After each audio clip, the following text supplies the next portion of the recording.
옛날에 학교에 도시락을 싸가던 시절에 어느 학생이 경험했던 일입니다. 이제 처음 도시락을 싸가는 날이었습니다. 너무 이렇게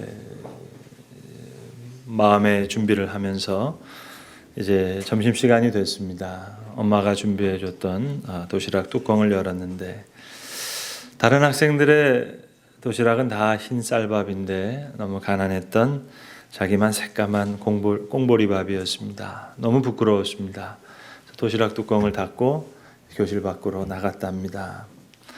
그날 저녁 엄마가 왜 도시락 먹지 않았느냐 물을 때 배가 아프다고 그렇게 거짓말을 했습니다.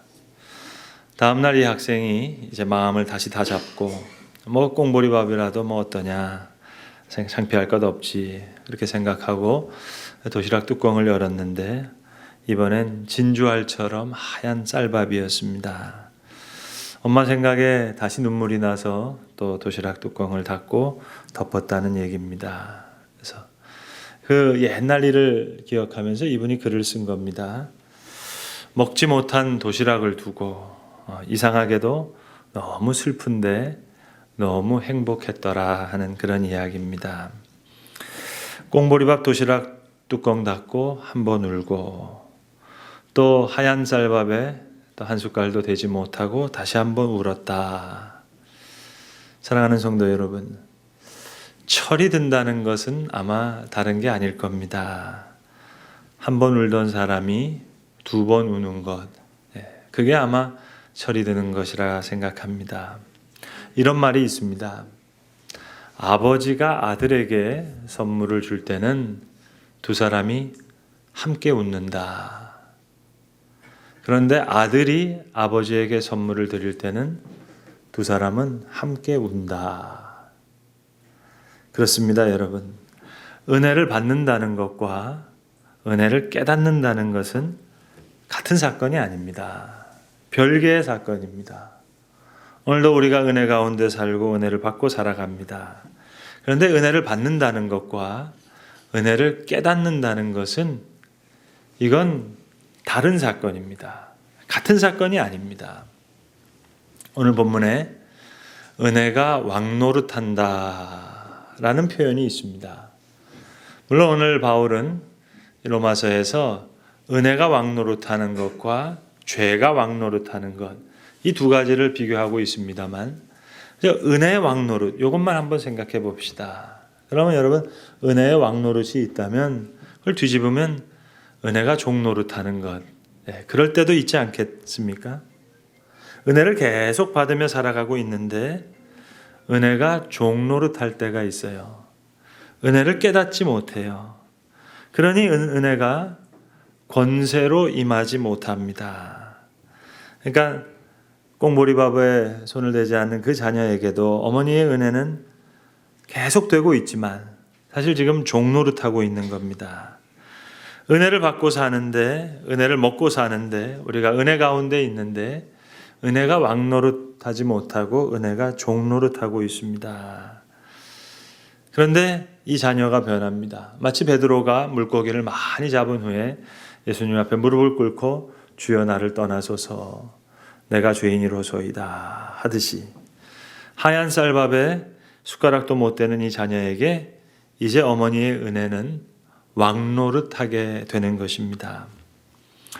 이태리 영화 중에 웰컴 투 사우스라는 제목의 영화가 있습니다. 재밌는 코미디 영화입니다. 가족들이 보시기에 참 좋은 영화인데 그 영화 가운데 아주 은혜로운 대사가, 명대사가 하나 나옵니다. 그 영화의 내용은 아주 간단합니다. 여러분 아시듯이 이태리는 우리와 같이 반도국이어서 북에서부터 남쪽으로 이렇게 길게 뻗어 있습니다. 그러니까 우리나라보다 더 크고, 그러니까 북쪽과 남쪽이 이 문화적인 차이가 많습니다. 이 주인공은 이제 전국을 돌아다니는 그런 직장인인데 그 마음속에는 늘 밀라노로 발령을 받고 싶은 거예요. 패션의 도시고 또 자녀들 교육하기에도 좋고 도시적인 매력이 있으니까 어떻게 하면 이 북쪽에 있는 밀라노로 갈 수 있을까 많이 연구를 합니다. 또 그렇게 일이 되어지는 것 같아요. 그런데 우여곡절 끝에 그렇게 일이 진행되질 못하고 아주 위험하고 불결하고 낙후한, 가고 싶지 않은 이 저 남쪽에 있는 나폴리 지역의 바로 옆에 있는 아주 깡촌 시골에 부임하게 됩니다. 그러니까 이 주인공이 이 남쪽 마을에 왔을 때 온 마을 사람들이 환영하면서 해주는 그 말이 이 영화에 나오는 명대사입니다. 그 시골 사람들이 얘기하는 거예요. 외부인들이 남부에 오면 2번 웁니다. 올 때 울고 갈 때 울지요. 그게 대사입니다. 지긋지긋하게 오기 싫었던 곳인데 2년 동안 이 마을의 매력에 푹 빠집니다. 코미디 영화니까 아주 배꼽 잡고 웃을 장면들이 많이 나오고요. 근데 마지막 장면은 이거예요. 이제 주인공이 드디어 2년 후에 그토록 원하던 밀라노로 다시 발령을 받습니다. 이제 마을 사람들하고 헤어져야 되는 그런 순간입니다. 그때 주인공이 눈물을 흘려요. 그리고 처음 이 시골 마을로 올 때, 이 바닷가 마을로 올 때 이 시골 사람들이 해줬던 이야기가 비로소 이해가 되는 겁니다. 외지인이 남부에 오면 2번 울지요. 올 때 울고 갈 때 웁니다. Welcome to South. 성도 여러분, 신앙생활을 한다는 이야기가 뭘까요? 저는 우리 성도들을 놓고 그런 생각을 많이 합니다. 목회가 뭘까? 믿음 생활이라는 게 도대체 뭘까? 여러분 복잡하게 생각하실 필요 없습니다. 한 번 울던 사람이 2번 우는 겁니다. 교인들도 크게 둘로 나누어질 수 있어요. 한 번 우신 분하고 2번 우신 분하고. 똑같이 기도하는 것 같지만 여러분 같은 기도가 아닙니다. 한 번 울면서 기도하는 분이 있고 2번 울면서 기도하는 분이 있어요.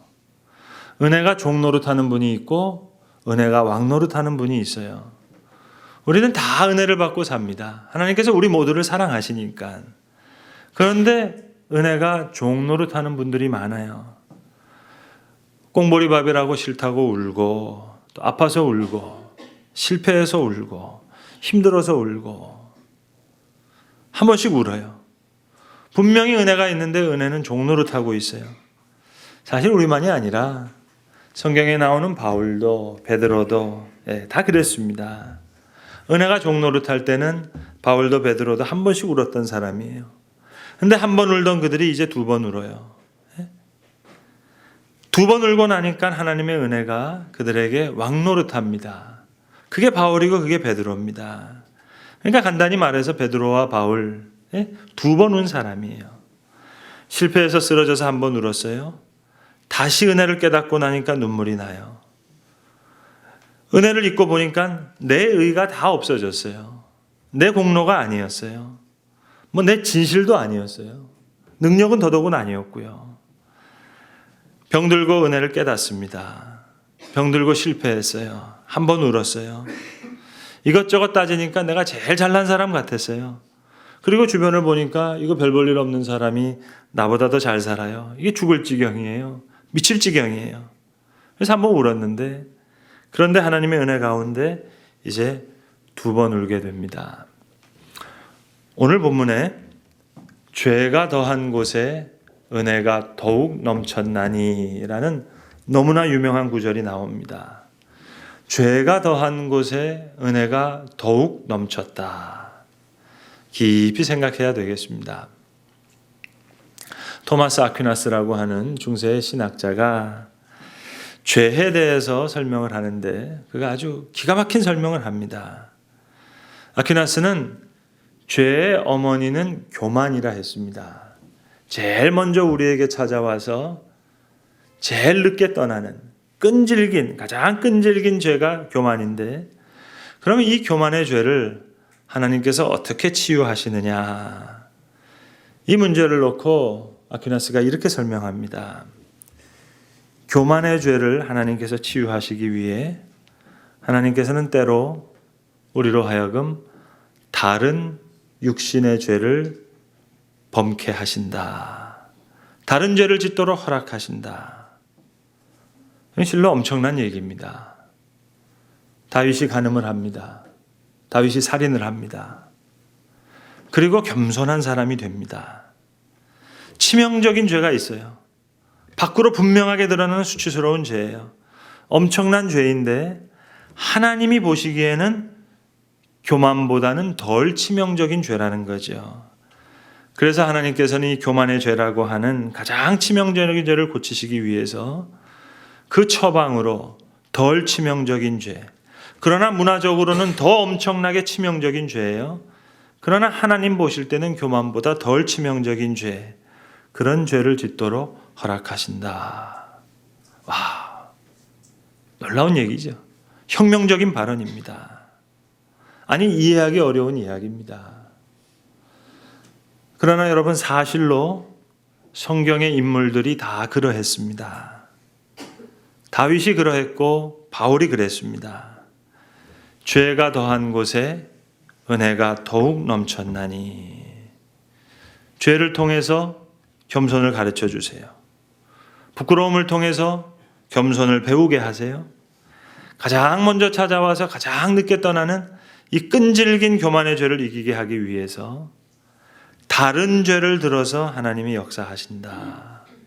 우리의 모든 죄를 들어서 가장 큰 죄를 이기게 하시는 하나님, 그것이 하나님의 은총의 권세입니다. 그래서 파스칼은 팡세에서 이런 말을 합니다. 세상에는 두 종류의 인간밖에 없다고. 죄인됨을 인정하는 겸손한 죄인, 그리고 죄인이 아니라고 생각하는 교만한 죄인. 겸손한 죄인과 교만한 죄인 둘밖에 없다는 겁니다. 여러분, 하나님의 은혜를 안 입은 사람이 어디 있겠습니까마는 은혜에 감격하는 사람이 있고 은혜를 모르는 사람이 있습니다. 모두가 값없이 받은 은혜예요. 그런데 값싼 은혜로 받는 사람이 있고 값비싼 은혜로 받는 분들이 계세요. 그러니까 꽁보리밥에 우는 사람이 있고 하얀 쌀밥에 우는 사람이 있어요. 은혜가 종노릇하는 사람이 있고 은혜가 왕노릇하는 사람이 있어요. 어느 집안에서 형과 아우가 막 싸우고 있었답니다. 서로 싸우다가 말을 안 듣는 동생 때문에 형이 너무 화가 나서 동생에게 얘기했습니다. 야, 너 그렇게 말 잘 안 들으면 아빠가 너 미워할 거다. 근데 동생이 또 형한테 대듭니다. 아니라고. 아빠는 나를 사랑한다고. 동생과 형의 대화를 옆에 듣고 있던 아빠가 나서서 한마디를 합니다. 먼저 형에게 동생 말이 맞다고. 나는 어떤 일이 있어도 너희를 사랑한다고. 그리고 다시 동생을 놓고 얘기했습니다. 그렇지만 단 한 가지, 기쁜 마음으로 사랑할 때가 있고 아픈 마음으로 사랑할 때가 있다고. 사랑하는 것은 다 같지만 그게 다르다고. 여러분, 은혜 받는다는 것 사실이에요. 그런데 은혜가 종노릇할 때가 있고 은혜가 왕노릇할 때가 있어요. 신앙인의 비밀은 이것입니다. 오늘 본문의 말씀처럼 은혜가 왕노릇할 때 이 은총의 권세 앞에 하나님도 영광을 받으실 뿐만 아니라 은혜를 깨닫는 자가 권세를 누립니다. 이게 신앙의 비밀이에요. 그래서 오늘 본문은 이렇게 다음 장으로 이어집니다. 그런즉 우리가 무슨 말 하리요? 은혜를 더하게 하려고 죄에 거하겠느냐? 결단코 그럴 수 없느니라. 은총의 권세는 그럴 수 없다는 얘기예요. 죄송합니다만 20대 젊은 시절에 제가 신학 공부를 할 때 친구들이랑 장난하면서 그런 얘기를 많이 했습니다. 아무리 생각해도 우리가 신학생 같지가 않고 신학생 같은 거예요. 그러니까 신학을 공부하는 게 아니라 신학을 했어요. 근데 여러분, 이 신학생들이요, 다 이 성경 퀴즈대회 우승자 출신이거든요. 성경을 모르면 좋겠는데 성경은 또 기가 막히게 잘 알거든요. 성경 장절까지 알아요.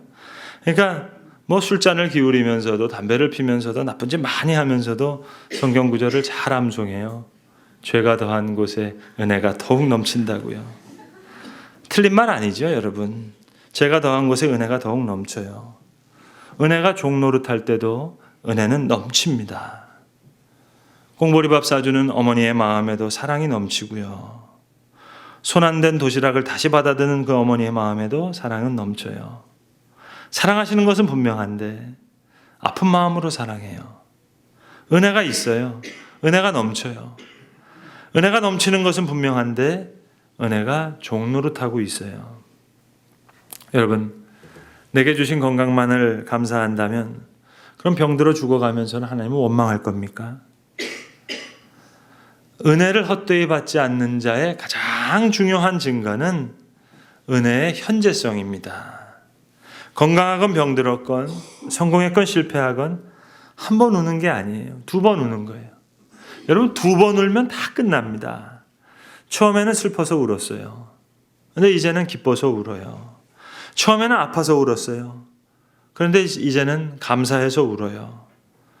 그래서 바울이 고린도서에서 고백하잖아요. 속이는 자 같으나 참되고 무명한 자 같으나 유명한 자요. 죽은 자 같으나 보라 살아있고 근심하는 자 같으나 항상 기뻐하고 가난한 자 같으나 많은 사람을 부욕해 하고 아무것도 없는 자 같으나 보라 모든 것을 가진 자로다. 이 현재적인 기쁨, 은혜에 대한 기쁨은 신비로운 겁니다. 빼앗을 자가 없습니다. 은총이 권세로 임하기에 감사를 낳습니다. 그래서 성경은 계속 말하죠. 은혜를 헛되이 받지 말라고. 바울도 고린도서에서 너희를 향한 우리의 마음이 활짝 열렸으니 너희도 마음을 넓히라. 지금은 은혜 받을 만한 때요. 지금은 구원의 날이로다. 너희를 구원하노니 하나님의 은혜를 헛되이 받지 말라. 여러분, 집에서 아버지가 무섭습니까? 어머니가 무섭습니까? 대개 아버지는 매를 들지만 어머니는 매를 들지 않아요. 근데 그것도 다 옛날 얘기인 것 같아요. 요즘 엄마들은 하도 싸납더라고요. 너무 무서워요. 그래서 애들을 막 잡아요. 그래서 요새는 예전에는 아이들이 넘어지면서 엄마하고 울었는데 요즘은 아빠하고 운대요. 아무튼 요즘 엄마들이 너무 무서운데 그런데 원래 어머니는요 항상 사랑스럽고 자애로운 분이에요. 그러니까 눈물로 권면하고 아버지는 매를 들어요. 여러분 누가 무섭습니까? 어머니처럼 속이기 쉬운 분은 없어요, 여러분. 어머니 속이는 거야 그거 정말 식은 죽 먹기죠. 이것처럼 쉬운 일이 없어요. 다음에 안 할게요. 그러면 그래. 잘 넘어가요. 거짓말하는 것도 쉽고 어머니 속이는 것은 여러분 세상에서 제일 쉽다니까는요. 근데 아버지는 만나기도 싫어요. 게다가 더구나 밥 먹을 때 만나면 질색이에요. 자, 이제 묻습니다. 아버지가 무섭습니까? 어머니가 무섭습니까? 저도 아버지한테 많이 맞았어요. 벌도 많이 섰어요. 그런데 아버지가 무서운 거 아니에요. 여러분 어머니가 무섭습니다. 내가 너를 위해서 얼마나 기도했는데 그건 꼼짝없죠. 뭐. 알았어요 어머님. 2손 2발 다 듭니다. 그런 소리가 없어요. 위협하지 않아요. 희생해요. 나를 위해 희생하는 자가 제일 무서운 겁니다. 이것이 은총의 권세라는 거예요. 문제는 이 은혜가 내게 왕노릇할 때 내가 달라집니다. 어머니의 사랑은 어제나 오늘이나 동일했어요. 똑같았어요. 그런데 이제 그 은혜와 사랑을 깨달으니까 종노릇하던 그 은혜가 이제 내게 왕노릇해요. 은총이 권세로 임합니다. 그래서 여러분 2번 운 사람, 은혜가 권세로 임한 자의 특징은 담대함이에요. 마틴 루터가 종교개혁을 하면서 성경을 볼 때마다 계속 그런 시험을 당했답니다. 야, 너 같은 놈이 뭘 하냐? 너 이런 죄도 지었고 저런 죄도 지었고 이러이러한 죄인이라는 게 확실한데 너 같은 인간이 무슨 종교개혁을 하며 너 같은 사람이 무슨 하나님의 말씀을 선포하느냐. 끊임없이 이런 생각에 그를 짓누렀습니다. 사실로 다 사실이거든요. 절망에 빠집니다. 그때마다 그는 이렇게 외쳤답니다. Nevertheless, 그럼에도 불구하고 나는 죄인이다. 나는 심판받을 죄인이다. 죽어마땅한 죄인이다. 그럼에도 불구하고 하나님이 나를 사랑하시고 나를 쓰신다. 나를 통해서 귀한 역사를 이루시고 나를 통해 주의 말씀을 선포케 하신다. 왜요? 은혜가 왕노릇하기 때문에. 어거스틴이 밀라노 대성당에서 부활절 아침에 암브로시우스라고 하는 감독에게서 세례를 받게 됩니다. 그때 이미 어거스틴은 로마 제국에서 가장 유명한 수사학자였어요. 웅변가였습니다. 아시는 대로 어거스틴은 젊은 시절 많이 방탕한 생활을 했던 사람입니다. 내연 관계에 있었던 정부로부터 낳은 아들이 있었어요.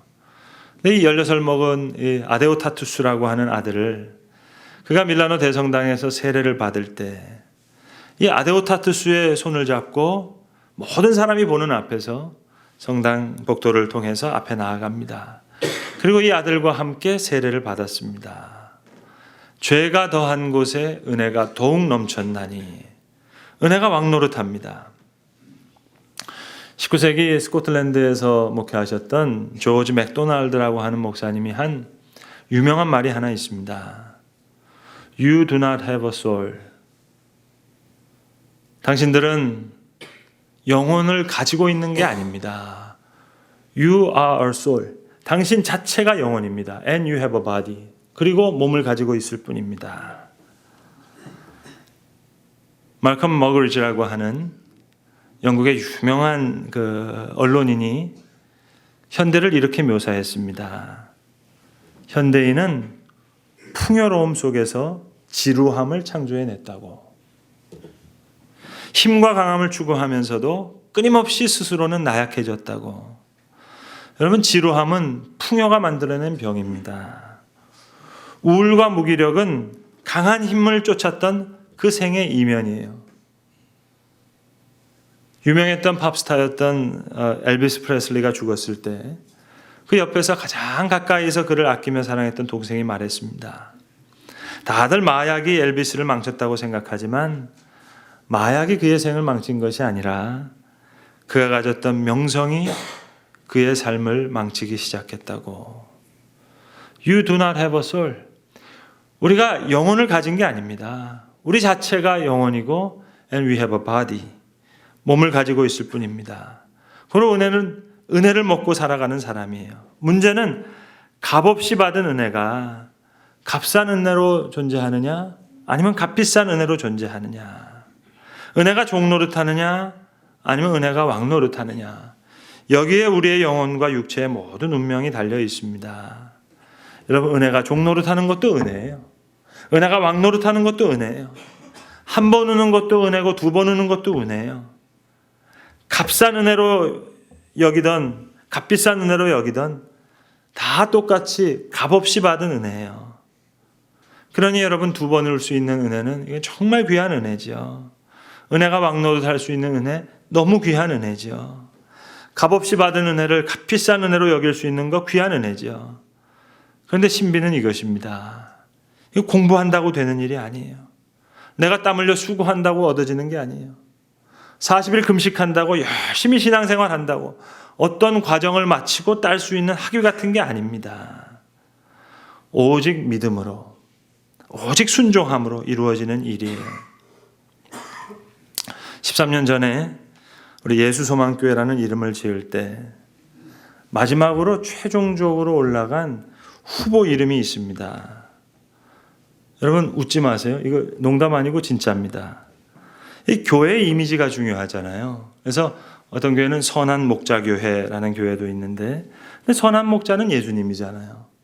교회는 교인들이 모인 곳이니까 이미지로 따지면 선한 목자보다는 선한 양이 맞겠죠. 그래서 이사야서 같은 데 보시면 잠잠한 양, 그런 표현도 나오고. 그래서 정말 강 목사님이랑 이렇게 의견 나누다가 잠잠한 양교회, 정말 그렇게 하고 싶었어요. 그걸 줄이니까 잠양교회 이렇게 되더라고요. 정말 의미는 그렇게 짓고 싶었는데 발음이 이상해서, 그래서 예수소망이 됐습니다. 또 제가 아는 어떤 목사님 교회는요, 벌떼교회라는 교회가 있어요. 벌떼교회. 일 열심히 하는 벌떼라는 게 아니라 원래 양봉하던 마을이어가지고 벌떼라는 있는데, 그래도 벌떼보다는 잠잠한 양이 낫잖아요. 아무튼 여러분, 농담 아닙니다. 진담입니다. 은총의 권세, 가장 큰 신비는 이것이에요. 이거 공부한다고 되는 일 아니에요. 땀 흘려서 노력한다고 되는 일 아니에요. 내가 열심히 신앙생활에서 수고하고 노력해서 얻을 수 있는 게 아닙니다. 그래서 은혜예요. 만약 한 가지가 있다면 선한 양처럼, 잠잠한 양처럼 오직 믿음으로, 오직 순종함으로 이 은총의 권세가 임하는 것입니다. 바라기는 이 은혜가 임하는, 이 은총의 권세가 임하는 주의 몸된 교회와 그 교회에 속한 성도들이 될 수 있기를 간절히 소망합니다. 기도하겠습니다. 아버지 하나님, 죄가 더한 곳에 더욱 넘쳐나는 은혜를 인해서 감사합니다. 값없이 받은 은혜입니다. 값싼 은혜가 아닌 값비싼 은혜로 우리의 마음에 새겨질 수 있는 귀한 은혜를 더하여 주시옵소서. 이 은혜가 우리에게 권세 있게 임하기를 원하오매 주여, 선한 양과 같이, 잠잠한 양과 같이 오직 믿음으로, 오직 순종함으로 그 은혜가 우리 가운데 왕노릇할 수 있도록, 그래야 우리가 은혜 가운데 다시 올 수 있는 놀라운 은혜를 허락해 주시옵소서. 우리 주 예수 그리스도의 이름으로 기도합니다. 아멘.